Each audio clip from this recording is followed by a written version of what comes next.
Good morning, guys. I'm here with Miss Betsy. She's the husband's truck.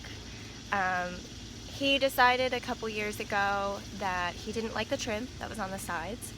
So, got the trim off, but didn't get all of the adhesive off. So, I'm gonna show you what I do to get all that adhesive off. Let's get into this. So, can I switch?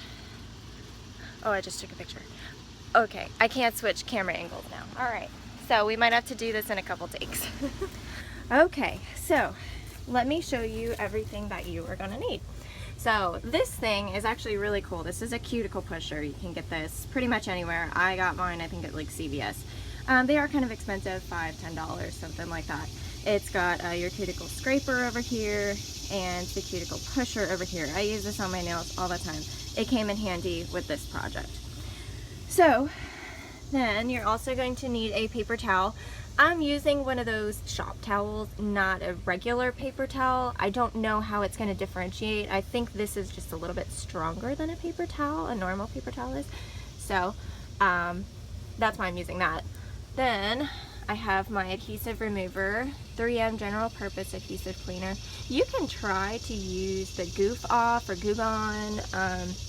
Personally, it didn't really work for me. I don't know if I just didn't have enough patience or what, but this one seems to work pretty well for me. I've got probably about a fourth of the bottle left. What I'm going to use, because as you can see, I mean, it's dirty all through here. Now, I've already cleaned off these sections. This is actually just scraping from where the old adhesive was whenever he took it off. Now, the adhesive remover did not make any of these, okay? But this is what is left right over here, a big spot here. So I'm going to show you what I usually do. Now, to clean it off, I use Wash and Wax Anywhere by McGuire's. I love this stuff. You can use this just to wash and wax your vehicle. I used to do that. But do be careful with most of the bottles. If you lean them over, they do tend to leak, which of course this one's not going to do it right now. Yeah, oh, there it goes. So try to make sure that it's always in the upright position, because they are most of the bottles that I've had do leak. And you also want a microfiber cloth. This one's pretty dirty, but it doesn't really matter at this point, because I'm getting it off just to see what I'm dealing with, not to actually clean the vehicle. So, and I got my cute little stool here. So we're gonna set up my little area. So first off, I'm going to clean everything. So you just spray. I'm gonna spray everything, and you're actually supposed to shake that too. So, and I just go over and just clean what I'm going to be doing here, and then you just flip sides and just make sure that it's all dry, and then you have a much better view. And plus, I don't think you really want to be scraping with like a bunch of sand and gross stuff on your vehicle. So I dropped some stuff here. Okay, so now you have a better understanding. This is a lot of the scraping. Some of that is me.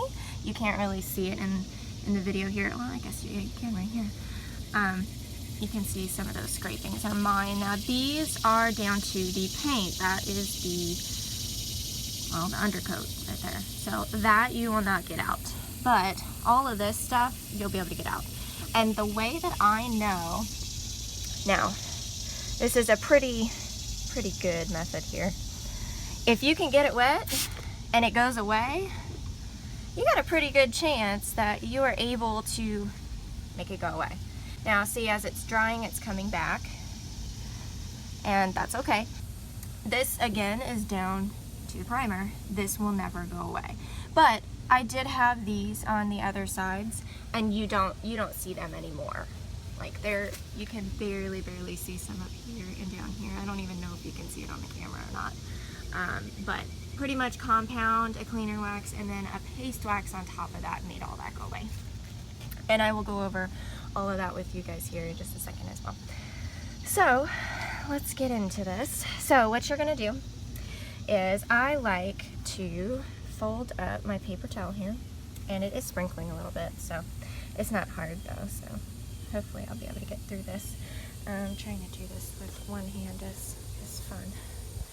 Let's see if I can do this. All right, I don't know how this is gonna look for y'all, but I usually fold one, fold two, and then just kind of press it down so that it's nice and folded here. And then what I do, because this is metal, all this is metal, and what I'm gonna do is I'm gonna kind of fold this into my paper towel, and then you just spray it. You spray it with your adhesive mover.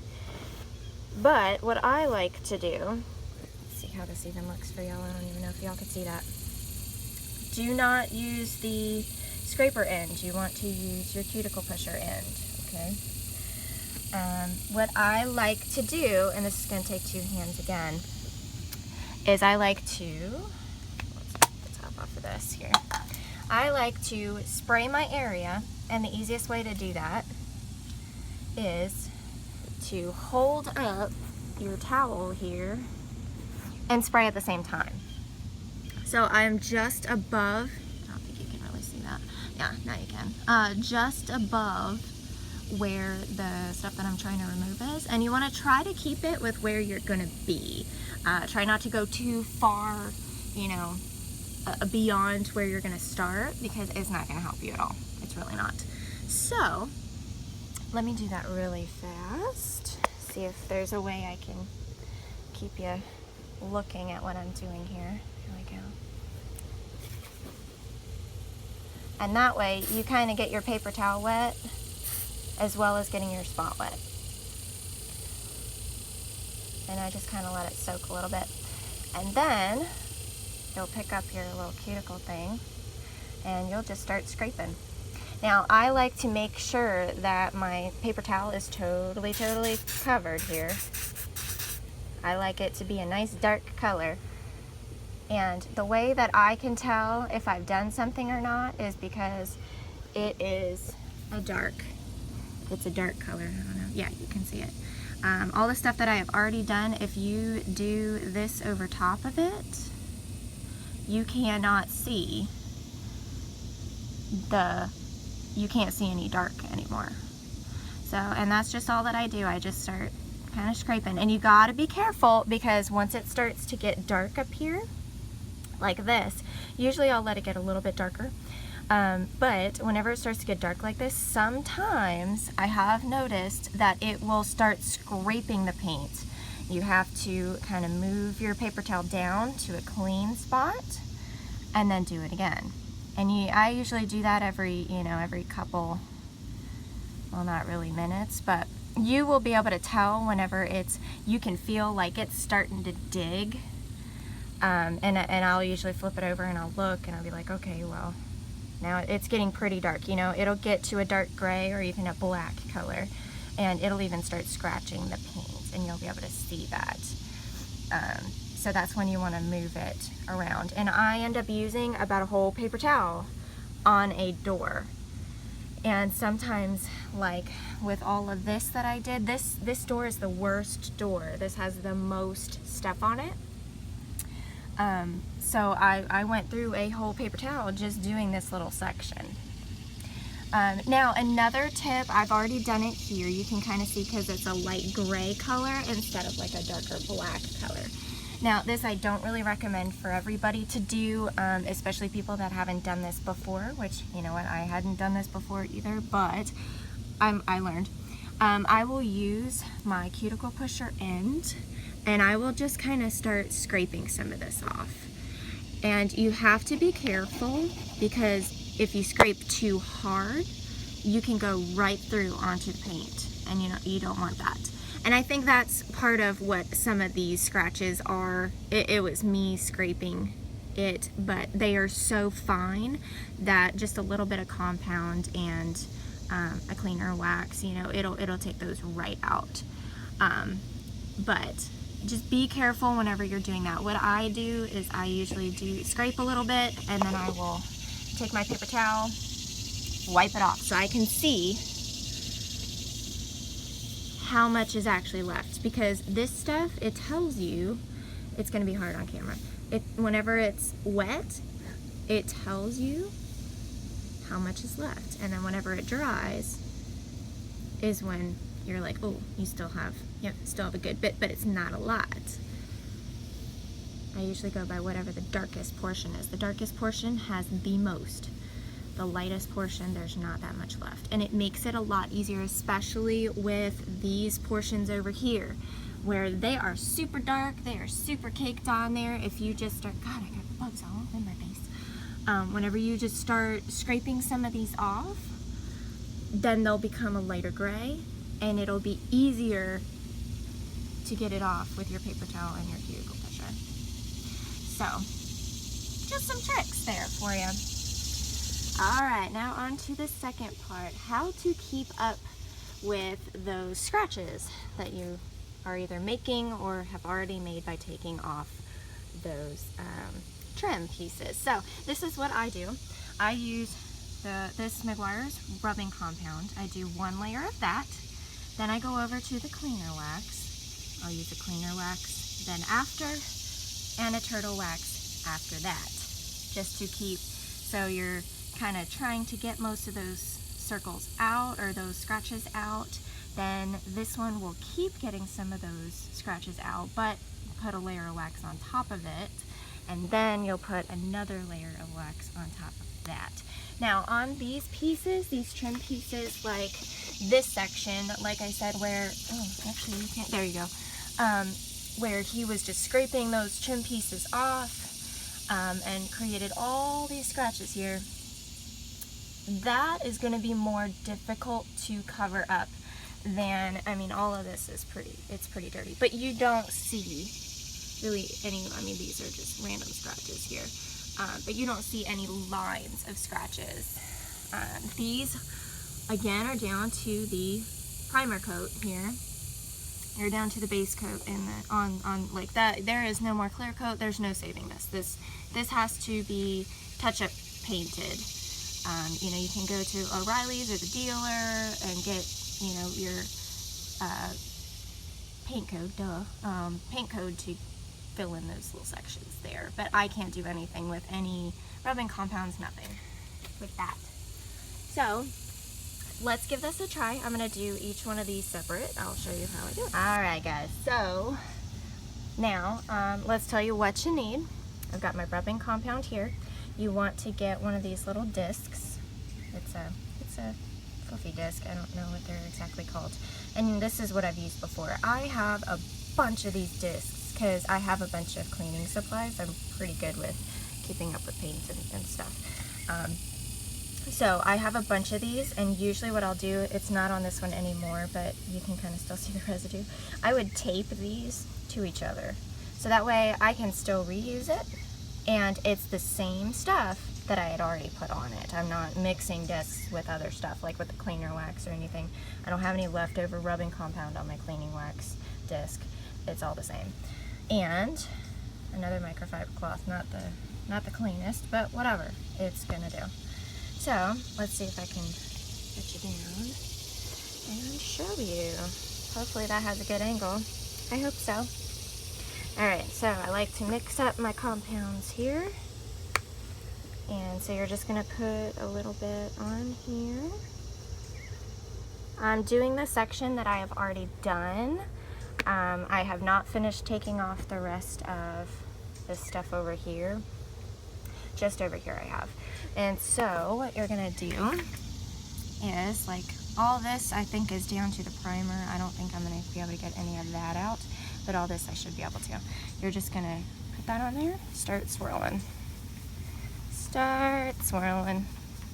And I actually need a little bit more. Since I haven't used this yet, it's kind of soaking up some of it. So we'll put some more on there. Because I'd rather have too much than not enough. It'll take a little bit longer to dry if you put too much on there, but it shouldn't hurt anything. And over here I can still see some of the lines. You can't really anymore. So you wait for it to dry, and the best way for me that I know that it's dry, which it's not yet, is I will usually take my finger and kind of just gently, don't dig into it, but gently kind of run it across. If you get a smear, then it's not dry yet. If you get like dust, then it's dry, and you can take your microfiber cloth and go through it to take it off. Because like all this stuff over here, it still looks wet. I mean, so yeah, you see I smeared it. I didn't get any dust. Now stuff over here looks like it's done. No, maybe not. All right, well, we'll take it off here. And I usually take it off in a circular motion as well. And then, ooh, look at that, look at that. Looks so much better. You can still see that there's a little line down here, but it's way better. So I think the cleaner wax will get that off, and it'll look actually really nice. So let me go get the cleaner wax. All right, got my cleaner wax, got it on my separate disc. And what I'm gonna do, same thing. You're just gonna swirl, ooh, that was on. That's a lot of product right there. And so I like to go back and forth on this so that it thins it out a little bit. This one is definitely a little bit more wet. Ooh, I can still see that line down there. If you have to do another layer, it's okay. So we'll wait for this to dry. Hang on, I'm just gonna pause. All right, I think we're mostly dry here. So, oh yes. There's still a little bit down here. You can kind of see down there. That's okay. You can go over that either again with the compound or even maybe another layer. The cleaner wax might work, but I'm leaning more towards compound here. Right here. You can see it down there. I would go over it with another thing of compound. I'm not going to do that today. But the next step would be basically if everything came out the way that you liked it, like this top line's totally gone, then I would go with a wax. Go in with a paste wax, not necessarily a spray wax. I'm sure spray wax is better than nothing, but a paste wax just to seal all that in there and keep it that way. And I can still feel a little bit over here. I might hit it with compound again. I did not have to do that with the other sides, so I don't know, maybe this side maybe I got a little bit too mean with it. I don't know. We'll hit it again though. We'll get that going. All right, thanks for watching, y'all.